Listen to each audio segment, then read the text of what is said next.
សួស្តីអ្នកទាំងអស់គ្នាថ្ងៃនេះខ្ញុំសូមអានរាសីចំពោះអ្នកដែលមានរោងក្នុងតារាងរាសីប្រចាំខែធ្នូឆ្នាំ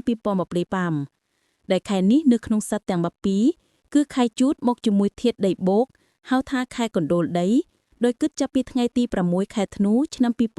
2025ដល់ថ្ងៃទី4ខែមករាឆ្នាំ2026រាសីរោងនាគនៅក្នុងខែធ្នូខែជូតឆ្នាំ2025នេះគឺមានរាសីល្អប្រសើរមានសតិបញ្ញានិងគំនិតច្នៃប្រឌិតខ្ពស់ក្នុងការដឹកនាំក្រុមការងារនិងអាជីវកម្មរបស់ខ្លួនឲ្យបានទទួលជោគជ័យប្រកបដោយមន្ត្រីស្នេហ៍តាក់ទានម្យ៉ាងវិញទៀតមានឱកាសរកដូរអចលនទ្រព្យដែលទៀតផងប្រសិនបើក្នុងតារាងរាសី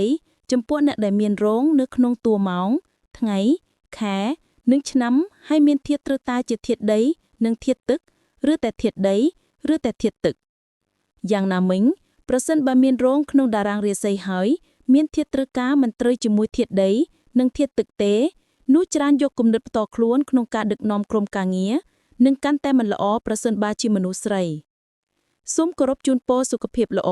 វិបុលសុខសុភមង្គល